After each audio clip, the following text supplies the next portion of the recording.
جو زبان جو ہے خراب ہو جائے گی اور جو وہ ہوگا. پھر وہ پاکستان چلے گئے.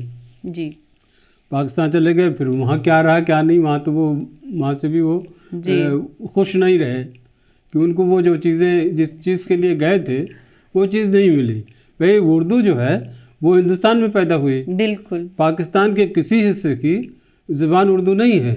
بھائی پنجابی ہے, پنجابی کلچر وہاں کراچی میں سندھی ہے, سندھ میں سندھی ہے, سندھ میں سندھی, اور صوبہ سرحد میں جو ہے وہ دوسری زبان وہ پشتو ہے. تو ڈاکٹر عقیل صاحب ادب پہ بات چیت ہو رہی ہے, اس کا کنٹریبیوشن پہ بات چیت ہو رہی ہے, باتیں تو ختم ہی نہیں ہوں گی, اور ہم ڈاکٹر عقیل سے یہ جانیں گے کہ ایک کچھ خاص بات جو آپ نے ریسرچ ورک کے دوران جانی اور آج کل کے نوجوانوں کو, آج کل کی جو ہماری یہ ہے دلی ہے یا بھارت ہے, پورا دیش جو ہے وہاں سے لوگ آتے ہیں کیونکہ غالب کا اتنا بڑا نام ہے, اور تو کتنے لوگ آتے ہیں؟ تعداد تو نہیں بتائی جا سکتی کیونکہ وہ ڈیلی کا پروسیس ہے نا, تو روز لوگ آتے ہیں, لیکن مشاعرہ ہوتا ہے تو بہت زیادہ لوگ آتے ہیں. اچھا, ہال بھر جاتا ہے. جی اور کوئی فنکشن ہوتا ہے جیسے اب لٹریری جیسے ہم لوگ بات کر رہے ہیں, بک ریلیز کی, بک ریلیز ہے تو بک ریلیز سے تعلق سے آ جاتے ہیں. لیکن جو خالص ادبی کہیے پروگرام, جس سیمینار کہیے, تو اس میں جو متعلقہ لوگ ہی آتے ہیں, جو جن کا کام ہوتا ہے, جو ریسرچ کر رہے ہیں وہی لوگ آتے ہیں. اچھا, تو اس طرح کے ڈفرینٹ لوگ آتے ہیں. تو وہاں ٹیچنگ بھی ہوتی ہے, کیا کلاسز بھی ہوتی ہیں؟ اردو کی سب سے بڑا مسئلہ جو ہے اس وقت اردو کے ساتھ کہ اردو اسکرپٹ لوگوں کو جو ہے وہ نہیں آتی ہے. زیادہ تر لوگوں کو پائی جاتی ہے, لیکن یہ کہ زیادہ وہ غالب کے سلسلے میں جو بات ہے, میں نے جو بتایا نا پہلے اردو میں تو دیوان تھا ہی, پرشین لینگویج کی وجہ سے اس کو ساری شاعری تو اصلی اسی ہاں, لیکن وہ جو غالب کا اردو کا دیوان تھا وہ بھی جو ہے ہندی میں لوگ مانگنے لگے, ہندی میں پڑھنے لگے. تو یعنی کہ یہ بات ہے لوگوں کو, صرف لینگویج کی بات ہے, آج کل سب کچھ اویلیبل ہے. دیکھیے اردو اور ہندی میں کوئی بول چال میں ہم جو آپ بات کر رہے ہیں, اس کو ہم ناگری میں لکھ لیں تو ہندی ہے, اردو میں اردو رسم الخط میں لکھ لیں تو اردو ہے. تو لینگویج اسپوکن لینگویج میں کوئی فرق نہیں ہے. لیکن جب تک ہم اسکرپٹ نہیں سیکھیں گے, جب تک دیکھو اردو اسکرپٹ سیکھنے سے آپ کے ذہن کھل جاتا ہے, آپ کو بہت بڑا جو ہے لٹریچر کا, ادب کا بھنڈار مل جاتا ہے. جی, یہ آج کل کی جو نوجوان ہیں وہ ہر طرح کا مطلب کلچر کو جاننے کے لیے, لینگویج کو جاننے کے لیے بہت ضروری ہے کہ اردو ہندی سب زبانیں سیکھیں. اب ہم چلتے چلتے ڈاکٹر عقیل صاحب کا شکریہ ادا تو کریں گے ہی, ہم چاہیں گے کہ وہ کچھ چند شعر ہمیں سنائیں. شعر تو میں نہیں سنا سکتا کیونکہ شاعر نہیں ہوں. کچھ بھی جوش آپ کا, غالب صاحب کا, جو بھی آپ کو یاد ہے ریسرچ ورک کے دوران.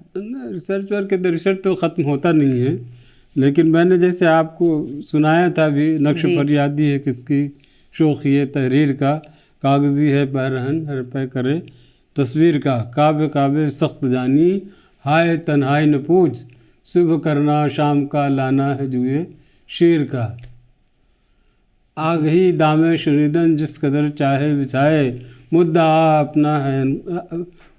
ان کا ہے اپنے عالمی تقریر کا. تو یہ جو غالب ہے یہ مشکل ہے لیکن آسان بھی ہے. ابن مریم ہوا کرے کوئی, میرے دکھ کی دوا کرے کوئی. تو یہ سب عشق نے غالب نکما کر دیا, ورنہ ہم بھی آدمی تھے کام کے. تو اس طرح کے بہت شعر ہیں جو آپ کو آسان بھی مل جائیں گے, مشکل بھی مل جائیں گے. اور میں شاعر نہیں ہوں تو میرا کوئی شعر نہیں ہے. بہت بہت شکریہ ڈاکٹر عقیل صاحب, آپ کا یہاں آنے پر بہت اچھا لگا, آپ سے باتیں کی, اور آپ کا اتنا کنٹریبیوشن ہے, اتنی بکس ہے آپ کی, بہت بہت شکریہ, بہت بہت شکریہ. بہت بہت شکریہ. بک تو ہے کہ اس میں بات بھی نہیں ہوئی, بہت ساری کتابیں جنہیں میں تصوف کا ذکر کیا وہ نہیں ہوا, اور بھی کتابیں ہیں, لیکن بہت بہت شکریہ آپ نے بلایا. تصوف اور دوسرے مضامین میں اس میں کیا ہے؟ اس میں ڈفرینٹ مضامین ہیں. اس میں غالب پر بھی مضمون ہے, بہادر شاہ ظفر پہ بھی ہیں, مومن پر بھی ہے. مومن پر بھی ہماری الگ سے کتاب ہے, مومن کی غزلیات, مومن کا تجزیہ. وہ بھی مومن بہت غالب کے زمانے کے جو شاعر تھے تو غالب, مومن اور بہادر شاہ ظفر جی یہ پرومننٹ آپ نے نام پورا تھا ایک ٹائم پیریڈ لیا ہے. ذوق کا. ہاں تو وہ ہم نے صرف مومن پہ کیا, پھر ڈفرینٹ لوگوں پہ کرتے رہے, لیکن تصوف والا جو ہے تصوف میں حضرت امیر خسرو پہ ہے, حضرت نعیم الدین اولیاء پہ مضمون ہے. خاص طور سے جو ہے وہ یہ چیزیں جو لوگوں کو اتنی اویلیبل سب کچھ حاضر رکھا ان کے لیے مٹیریل. ہاں یہ ساری چیزیں جو ہے ضروری ہیں, یہ اسینشیل میں سے ہیں. یہ تو ہماری جڑوں سے, ہمارے کلچر سے اتنے جڑے ہوئے, ہماری پہچان ہے, ہمارے ہندوستان کی پہچان ہے اس سے. اب جیسے امیر خسرو کا اگر نام, اگر ادب کا نام لیں گے چاہے اردو ہو یا ہندی ہو, تو اب امیر خسرو جو ہیں وہ اردو اور ہندی کے پہلے شاعر ہیں. پہلے شاعروں نے دونوں مانتے ہیں. تو اب ان کا ذکر کیے بغیر آپ ادب کی بات آگے نہیں کر سکتے. حضرت نعیم الدین اولیاء جو ایسے ہی ہیں. میں صرف ایک بات کہنا چاہتا ہوں کہ وہ مہمان نوازی کی یا لوگوں کے لیے ان کے دل میں کتنا درد تھا, محبت تھی. وہ ان کے یہاں تھا جو کچھ آتا تھا وہ شام کو وہ یہ کہتے تھے کہ جھاڑو لگا دو. جی جو کچھ بھی آتا تھا کھانے پینے کے سامان سب کو بانٹ دو, تقسیم کر دو. اور خود جو ہے کھاتے ہوئے اگر کوئی آ گیا تو اپنا کھانا چھوڑ کر دوسرے کو دے دیتے. یہ ہمارے تو یہ چیز, اگر یہی چیز آ جائے لوگوں میں تو کوئی مسئلہ ہی نہیں ہو, کوئی دنیا کے سارے مسائل حل ہو سکتے ہیں. بالکل حل ہو سکتے ہیں. بالکل یہ تہذیب, یہ کلچر تو ہمارے ہندوستان میں ہی ملتا ہے. جی جی یہ رنگ جو ہے ہمارے, میں دیکھیے اب اس پہ بات رہ گئی تھی قرۃ العین حیدر پہ, میں نے ذکر کیا تھا کہ قرۃ العین حیدر نے اپنے آگ کا دریا ہے ان کا ناول, انہوں نے 2500 سال کی پوری تاریخ جو ہے ایک ایک کر کے لکھی ہے. مہاتما بدھ سے لے کر گوتم نام کے اس کریکٹر کو لے کر ہر اس کا 3 بار جنم ہوتا ہے. ہر عہد میں اس کا جنم ہوتا ہے. اور پوری اس کے ذہن میں کبھی وہ لکھنؤ میں پیدا ہوتا ہے, کبھی کلکتے جاتا ہے, کبھی کاشی جاتا ہے, کبھی یہاں ایودھیا جاتا ہے, اور پھر وہ مائیگریٹ ہو کے وہاں بھی جاتا ہے. وہاں کی پھر لکھنؤ کی جو وہ ہے, لکھنؤ کا جو کلچر ہے اس کو دکھاتی ہیں, اس تہذیب کو دکھاتی ہیں. اور جو خاص طور سے زمیندارانہ ہوتا تھا ماحول, کہ اس میں جو انگریزوں کے براہ راست جاگیردار ہوتے تھے ان کو بڑی بڑی زمینیں ملتی تھیں. اداس نسلیں ایک ناول ہے عبداللہ حسین کا, انہوں نے یہ اس کلچر سے ہٹ کر پنجاب کی بات کی ہے, ایسٹ اور ویسٹ پنجاب اور مغربی یو پی کا. تو وہ جو خاص طور سے جو چھوٹے کاشتکار تھے, جو نواب نہیں تھے, وہ چھوٹی ان کی زمینیں دے دی کہ اس پہ کاشت کرتے تھے, اس کی لگان دیتے تھے. ان مسائل کو انہوں نے پیش کیا ہے, انہوں نے پیش کیا, اس میں دکھا جو دکھتا تھا نا, جو پرابلمز دکھتی تھی اسی کو پھر اسی کو, بلکہ جو یہ داستان, یہ ناول جو ہے, کہانیاں جو ہوتی ہیں اصل میں کہانی ہوتی ہے, اصل ہوتی ہے, لیکن اس کو فکشن بنایا جاتا ہے, فکشن بنایا جاتا ہے. تو ان کو ادب پڑھنے سے ہمیں تاریخ بھی ملتی ہے, بلکہ ان کے ہاں قرۃ العین حیدر کے ہاں تو بہت ہے وہ تاریخی شعور جسے کہتے ہیں, تو وہ اس میں ان کے ناول میں وہ بھی ہے. آپ سے تو بالکل سمندر ہے. بہت بہت شکریہ. بہت شکریہ, ٹائم کم ہے آپ کا لیکن بات تو بھی بہت ہوتی. جی جی بہت شکریہ آپ کا, بہت بہت آپ نے بلایا اور باتیں ہوئی آپ کے ساتھ, آپ کا بہت اچھا لگا. درشکوں کو آپ نے اتنا وہ نالج دیا, تھینک یو سو مچ. شکریہ.